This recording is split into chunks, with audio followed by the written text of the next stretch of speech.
श्राद्ध की सूची में पितरों का समावेश होने के कारण उनके लिए श्राद्ध किया जाता है। इस श्राद्ध के 3 प्रकार हैं, एक पार्वन, द्विपार्वन और त्रिपार्वन। त्रिपार्वन श्राद्ध महालय श्राद्ध पार्वन श्राद्ध में होते हैं। पार्वन श्राद्ध यानी पर किए जाने वाला। अन्य प्रकार के श्राद्ध के अतिरिक्त 12 अमावस्या, 4 युग, 14 मनवंतर, 12 संक्रांति, 12 वैधृति, 12 व्यतिपात और 15 महालय, 5 पाथे, 5 अष्टिका, 5 अन्य वास्तक, ये 96 प्रकार बताए गए। गोष्ठी श्राद्ध होता है। ब्राह्मण समुदाय और विद्वान ब्रह्म जैसी चर्या रखने वाले मिलकर तीर्थ क्षेत्रों पितरों की शांति एवं सुख संपत्ति की कामना से जो श्राद्ध करते हैं या श्राद्ध के विषय में चर्चा करते हैं और उससे प्रेरित होकर जो श्राद्ध करते हैं वो गोष्ठी श्राद्ध कहलाता है। फिर शुद्धि श्राद्ध होता है। अपनी शुद्धि के लिए जो विद्वानों को, ज्ञानियों को, ब्राह्मणों को भोजन कराया जाता है वो शुद्धि श्राद्ध कहलाता है।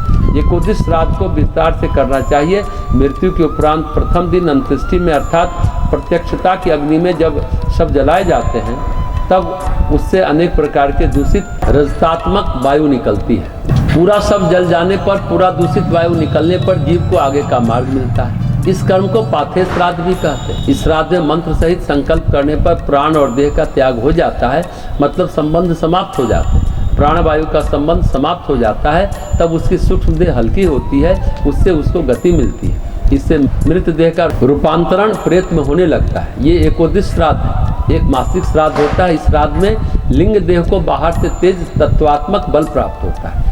इससे उसके मार्ग में अनिष्टकारी शक्तियों द्वारा समय समय पर उपस्थित किए जाने वाले अवरोध दूर होते हैं। इससे उस लिंग देह का उस विशिष्ट देह में रहना सरल होता है।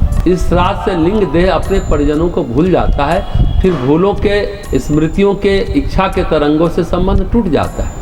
उन मासिक श्राद्ध 1 माह पूर्ण होने से 1 दिन पहले किया जाने वाला श्राद्ध। इस श्राद्ध से किए जाने वाले संकल्प से लिंग देह में तेजों में तरंगों का प्रवाह फेंका जाता है। अब त्रैपाक्षिक श्राद्ध भी होता है जो 45 दिनों के पश्चात किया जाता है। उनखर मासिक श्राद्ध भी होता है। उन शाब्दिक श्राद्ध भी होता है। संवत्सरिक श्राद्ध भी होता है जो साल में 1 बार किए जाते हैं, संवत्सरिक। तो श्राद्ध के अलग अलग तरीके हैं। अलग अलग नक्षत्र में अलग अलग तरीके होते हैं। सबकी विधि वही है, कोई अलग अलग विधि नहीं है, बस उद्देश्य सबका अलग अलग है। पहले के ज़माने में जो कर्मकांड थे, 1 वर्ष तक अलग अलग पक्षों में, अलग अलग तिथियों में, अलग अलग ढंग से श्राद्ध करके हम जीवात्मा को सभी दुष्कृतियों से मुक्त करके पितरलोक में स्थापित करने का प्रयास करते हैं।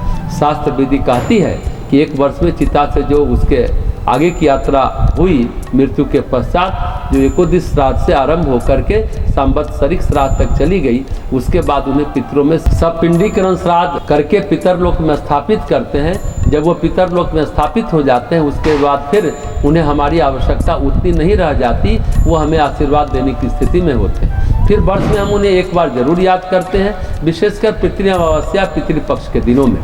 1 वर्ष तक ये सारे श्राद्ध इसलिए किए जाते हैं कि कोई भूल चूक, कोई कमी न रह जाए। हर तरह से उनका सूक्ष्म देह तेजोमय हो और अपनी यात्रा पूरी कर सके। 1 वर्ष तक चलते हुए अपने पितरलोक में स्थापित हो जाए।